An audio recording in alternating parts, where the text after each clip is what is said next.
Greetings, humans. I'm Ade. And I'm George. And this is Couscous. And welcome back to the Windmill full of corpses. It burns us. It echoes. Why did you yawn? I didn't do it on purpose. It just happened. It's disrespectful. Okay, you don't get to yawn when Scardust is on screen. So, Earrings echoes. That sounds inappropriate. Searing echoes. It's the last song we have left off of Souls. We only had 3 left. It is the longest song on Souls. That is only 1 song. Because Touch of Life is 3 songs. Yes. And I'm already getting conflicted feels because I don't want it to be done just yet. Well, you can always go back and loop, I suppose. It features Ali Storch, who is a violinist in a band called Subway to Sally, I think. Okay, I did not know that. Well, now you know how it's made. Are you ready? No. That is a great opening track.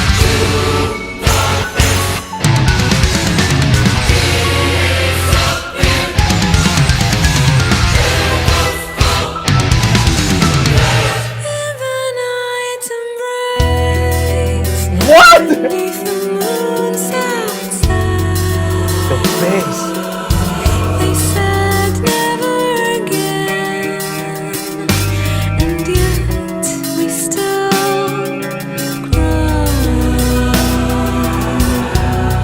The scented overnight by the darkest of light. Innocence faded.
Quiet Place?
Violin, right? Yeah.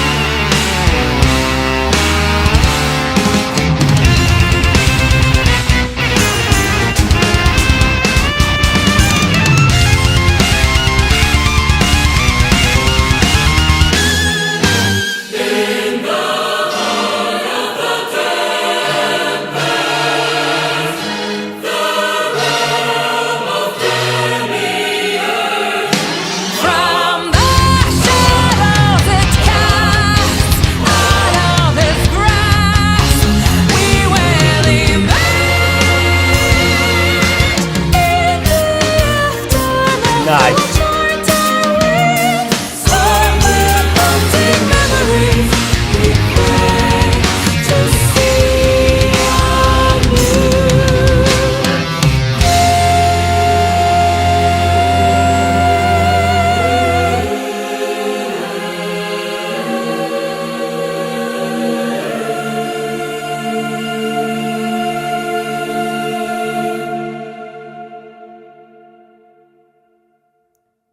Dude, is this band capable of writing a normal song?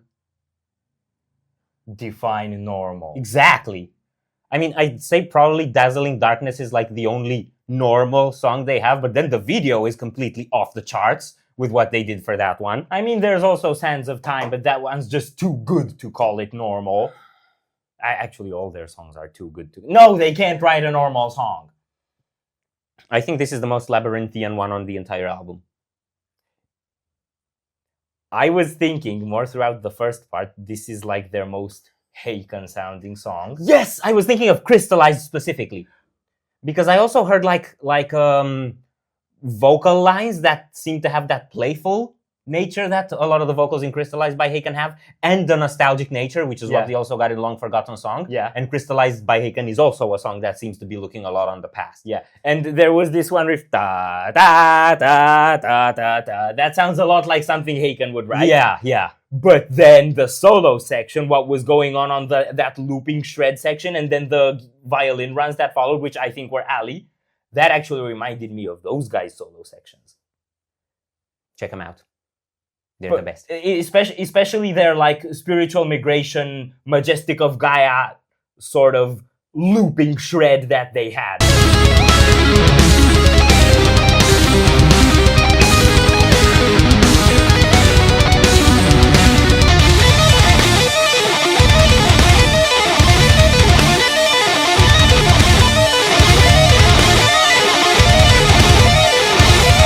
I see that in terms of the pattern, but not in terms of the adrenaline and speed. Because Persephone is a lot more aggressive. Yeah, but they have this sort of spiritual... Yeah. Slightly orchestral element happening on the background, so that's why it took me there as well. Yeah. I feel like looping melodies work with spiritual topics. Yes. But then the band that it reminded me most of was Scardust, and I wonder why it might be able to do that. I think it's a chorus-less song. Like, it doesn't have a chorus. It doesn't have, like, a specific hook. But I did see a recurring pattern that I'd say is chorus-ish. Is that part where, like, she's singing kind of low and then just shoots up. Yeah. And then she does some crystallized-style, playful vocal lines. Yeah. Like, what that does in my head, what that reminds me of is the feeling of being at New Year's and you just see your idiot friend who just lit up a firework and you see it shoot. Mm-hmm. When her voice goes up, it's like that at the same pace. It's zoom, right? Yeah. And then you just see colorful stuff popping all around you. That's kind of the feeling that creates. Yeah. Wow. And then when she goes on the very light 8 falsetto rounds, those are the that follows after the firework. You could say that, yeah. So basically, no Agruman is fireworks. Yes, we had already agreed that she's a vocal acrobat, so she belongs at the circus and so do fireworks, so she might as well handle those two. She's a pyrotechnician without being a pyrotechnician, basically. That's what we're saying. Which is great because this is searing echoes. Yes. But she does need you have to give the pops and bangs. So searing echoes is actually a fancy way of saying pyromaniac memories. Or Noah's voice. Yes, pretty much. Especially when echoed by the choir. Yes. We're going way off the rails here. I think there weren't any rails to begin with. With the way that song sounded, for sure. Yeah, this isn't rails. This is taking a Land Rover Defender into the forest and then somehow managing to get on a tree. Who needs rails when you can fly into the sun like Icarus, therefore honoring both Haken and Scardust in their concepts from falling back to Earth and shards and unreachable, and then plummeting back down when you hear our bloody commentary. I would like to formally apologize. The rails are now in another universe. Yes. Are we done here? No. So if you enjoyed this reaction, we'd greatly appreciate the likes and shares. And if you want to see more, don't forget to subscribe with bells on. Thank you very much for stopping by. We hope you enjoyed your stay and we'd love to see you back at the Windmill very soon. Corpse is out.